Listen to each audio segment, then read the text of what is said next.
Congo Millennium, Congo Millennium. Mbote na bino balandi ya Congo Millennium, lelo bo comprendre que vraiment Tatiana na émission l'invité to eli bino masolo mususu. Lelo tongi to sola sur ba port ya Maputa et pas ya ba jeune fille na ville province ya Kinshasa et intéressé biso pourquoi? Et intéressé biso parce que to moni lelo ba jeune fille vraiment bazo koka sukola ta Maputa te. Ba teni ezali sou penza ya kokita te neti ya ba maman na biso ya 1960, ya 1930, ya 1900 wolo nenge tolobara par rapport ya lelo donc au banda na 1980 tina c'est donc mawatro ba jeune fille pe tolingi ko ata malamu te non seulement ça tolingi pe kokola te et intéressant ki biso et puis bino pe ba bokomela ki biso pona kolobela yango c'est vrai hein to condamner mutu te po lelo mobile muso alinga mwasi na alata liputa mobile muso pa alinga mwasi na alata liputa te donc Yangwana Congo Millennium lelo penza to pekisi pe mutute metolobika ke to ba ke toza na culture africaine na biso toza ba africain to yeba que toza ba africaine voilà bolimbisanga penza toza ba africaine et sengé na soto latara malam batenyo za malam au mona lelo ba point sexuellement transmissible biso monde batuto potozo loka que ba point comme lelo sexuellement transmissible tenu na biso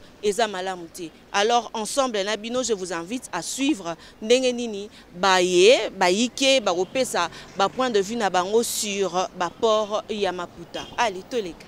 Mbote tantine. Kombo nanga Daxila. Oui, bien sûr na lingango. Na la tsongote parce que et ba jum sou na rola ton ba jum sou na rola ton chaque jour te mais na linga Maputa parce que valeur à moi c'est banana Maputa ils ont un pantalon te ils ont ba jipa mikusete na Maputa na la tango le sou na la tsongote parce que lobi na la ta on a la ti pantalon makas bon comme conseil on a encore pesa na ba jeune fille ba sepela na Maputa te. Bon, nakolo bani, ezandenge ya mutu. Mususu ba ngana Maputa te. Mimba pesara ba raison ke ngana liputa te parce que mikolo ba transport sur eza pasi komata na mituka bona Maputa eza bien te. Mais yezilo ba te que chaque jour ba transport eza la passe. Mon valeur à moi aussi e banana Maputa. Comme nga conseil na ko pesa biso ba mama.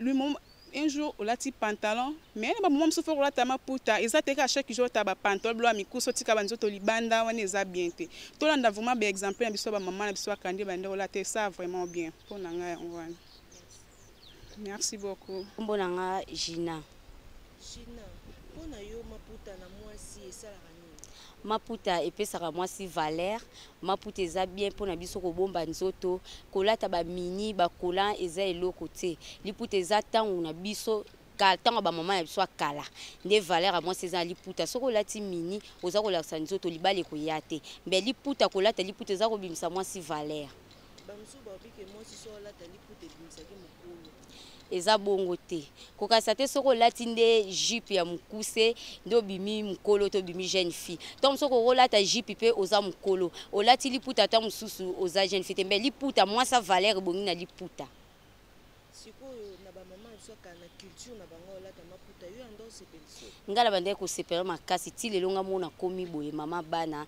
naza na Maputa na nga na tsaka na lataka pona kokolata kaka bakolate liputa nde pesaka moi si valeur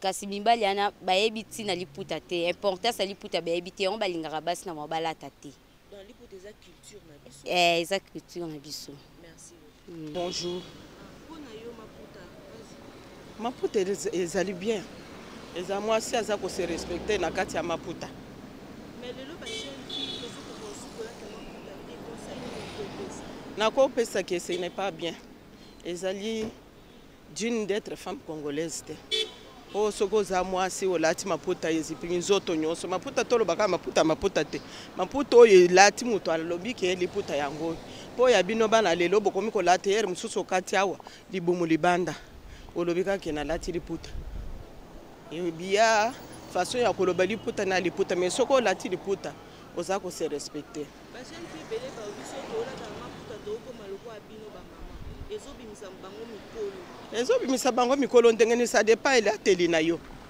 mususu ko zobo lati kaka boyo bimi na lobi te jeune fille yango ngai mukolo boye na bino tokokokana te elongi komonana kaka oyo eza ya mama mukolo oyo ezali ya mwana muke. Bonjour.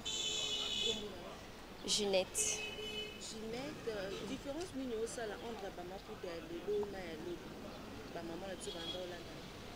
Ben, différence c'est ça, parce que la mode a évolué aussi.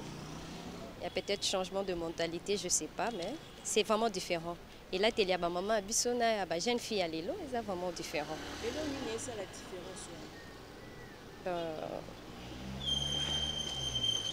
Différence, peut-être la mode, parce que la mode, il y a Kala, il y a Siko, il y a Sundenge Morote.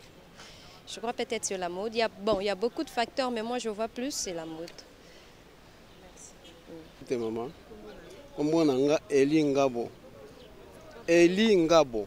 Papa Eli, différence de ça maputa lelo na lobi ba jeune fille. Bon, maputa lelo na lobi ba jeune fille. Vraiment habillement ba jeune fille ezamabe. Ezamabe parce que toujours mon ami ba jeune fille bazo ko tambola moni alatika mwa mini jip. Azo tambola mutolo nyonso ezali libanda polele. Même atamu to akolinga yo soki batie kwanga echantio. Kwanga balongola ngo ba poso eza chantier tana mutu osomba kwanga wana habillement ba jeune fille za mabe biso tozali ba africain tozana culture oya biso il faut tolandela teli ya ba mama na biso ndenge balataka komona mama alati liputa na ye ekwaka pampamba te komona azuli liputa na ye akangi penza ndenge moko kitoko mais habillement ba jeune fille mikolo oyo mama eza mawa mingi eza mawa ya kolinga conseil o ngana kopesa ba jeune fille. Et là, ça parce que là, tu es là, kangayo, et là, mukuse. Bon, elles ont dessiné sexe na yo, elles ont bien été. Il faut que là, tu es là, normal. Oh, yo mutinga so azo mona yo asepeli oui, mwana wana alati malamu. Bala taka bilamba malamu, bilamba penza ya mabe te. Oyo bakola bazoko lata e kanga njoto. Makambo ebele mama koloba. Na suka awo.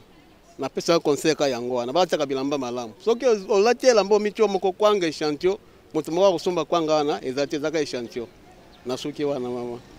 OK Joël lelo ba jeune fille de bola ta mapude c'est pelisa donc ba jeune fille bola ta na ba maputa ba ni su bola ta maputa ça c'est pelisa basoyale vraiment et c'est pelisa ngate pe c'est pelisa Congo mobimate po ba jeune fille abiso au moment le États-Unis Roma Congo exact Congo da Congo États-Unis makambo se comporter aux États-Unis et à Congo te ate bako ba moi ba tana ba vidéo basi ba tabloka mikuse bango da ndenge ba tournage wa ndem na wa salara yande mona biso en Congo te biso en Congo te en face de vivre tande to zaela faut la tarelo mawe ntamonyo asepeli amonyo pende che momando la tibwe ntoto sa monyo fa sepela mais ça jeune fait comment abanga papa te abanga mama te olata ndenge alingi ndenge vraiment alingeli liputa balata lisute roma wata bloma woso ati abakati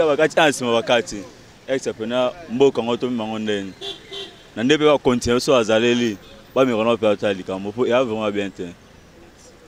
Balandi ya Congo Millennium mbote na bino nyonso donc lelo bo comprendre que Congo Millennium to ali libanda to sepela ki vraiment mingi lelo to solola sur ba port ya ba maputa et pas ya ba jeune fille et là teli ekomi tellement mabe na ville province ya Kinshasa ba jeune fille to kokalisu kolata malamu te exemple aussi même ba journaliste et là teli mabe okende koto et là teli mabe ya wana vraiment Congo Millennium émission l'invité et s'intéressa qui pour total à lolenge nini pe ba intervenant bango pe ba lobby makanisi na bango bolandi yango vraiment na bokebi mingi. Merci à toi Christian Goy parce que image à le simba mi epana yo. Merci à Jordad pour na montage et merci également à toi Jires Mwanda, papa Riki Dibendi. Je suis de cœur avec vous et maman Jolie Dibendi donc tozala zalaka poko zala vraiment eza ya biso Tatiana au sang au câble mère de la presse congolaise na oloba nanga mingi te po